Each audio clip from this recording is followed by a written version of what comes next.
하나님의 말씀은 창세기 29장 6절에서 8절까지의 말씀입니다. 제가 읽도록 하겠습니다. 야곱이 그들에게 이르되 그가 평안하냐?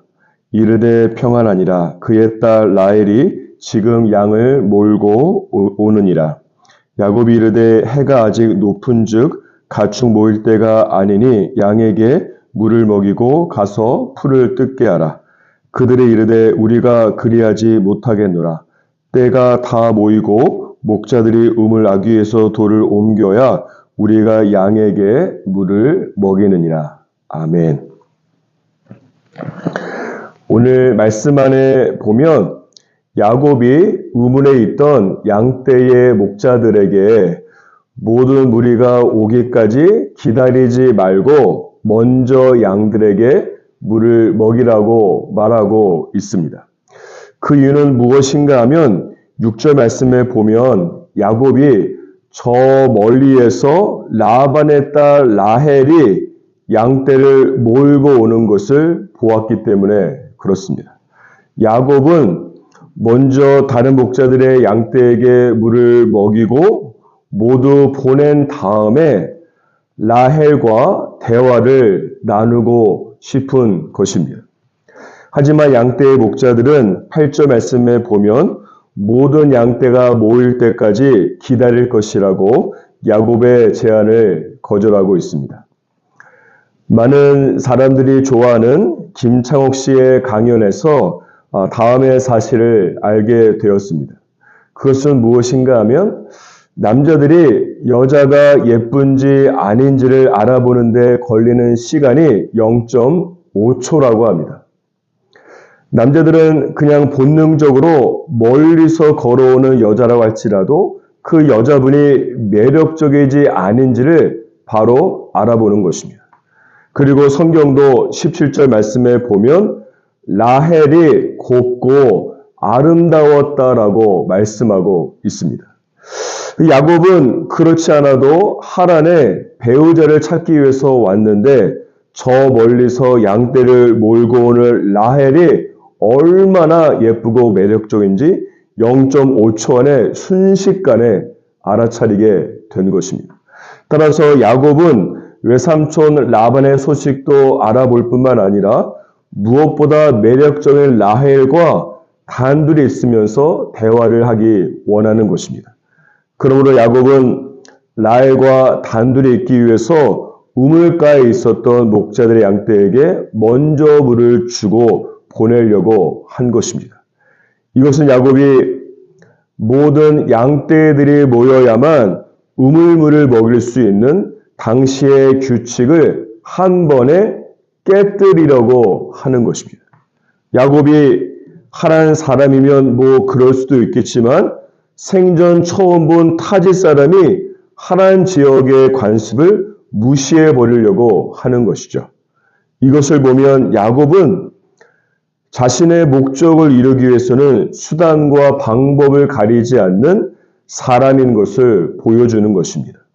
그도 그럴 것이 야곱이 고향에서 형 에서의 장자권을 빼앗기 위해서 형이 배고플 때 팥죽으로 유혹하고 또한 형 에서가 밖에 있을 때에 형 에서의 흉내를 낸 것을 보면 정확히 알 수 있습니다. 어떻게 보면 섬뜩하게까지 한 사람이 야곱이 아니겠습니까? 하나님께서는 이런 야곱의 이기적이고 목표로 한 것을 갖기 위해서는 물불을 가리지 않는 야곱의 이런 성품들을 다루기를 원하시는 것입니다. 그래야만 야곱은 하나님께서 약속하신 대로 이삭의 뒤를 이어서 믿음과 축복의 계보를 이어갈 수 있기 때문에 그런 것입니다. 그리고 이런 측면에서는 하나님께서 오늘 본문 말씀에 등장하는 외삼촌 라반을 저희가 어제 살펴본 것처럼 만나게 하신 것입니다. 걷는 놈 위에 뛰는 놈이 있고 뛰는 놈 위에 날아가는 놈이 있기 마련입니다. 하지만 최근에는 한 놈이 더 추가되었다고 합니다. 걷는 놈 위에 뛰는 놈이 있고 뛰는 놈 위에 날아가는 놈이 있고 날아가는 놈 위에 업혀가는 놈이 있다라고 하는 것입니다. 야곱도 나름대로 뛰는 놈 위에 날아가는 놈으로 둘째 가려면 서러운 사람이 아니겠습니까? 이기적이고 내 목적을 위해서는 규칙을 언제든지 깨어버리는 사람이 야곱입니다. 이런 야곱을 다루기 위해서 하나님께서는 나는 놈 위에 업혀가는 놈인 라반을 만나게 하신 것입니다. 위에서 말씀드렸지만 라반은 야곱을 겉으로 보기에는 사위로 대우하고 있지만 실제로는 거의 노예처럼 14년을 부려먹었을 뿐만 아니라 이 작은 딸 라헬을 주기로 했는데 야곱을 더 부려먹기 위해서 큰 딸을 몰래 야곱의 침실에 들어가게 한 사람입니다.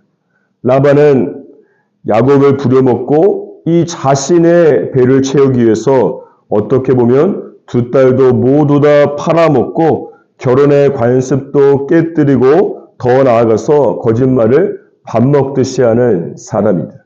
그렇기 때문에 라반이 야곱에게 14년이나 업혀 다닌 것이 아니겠습니까? 여기서 배울 수 있는 한 가지 영적 교훈이 있습니다. 그것은 하나님께서는 죄악에 대해서는 절대로 간과하지 않으신다는 것입니다.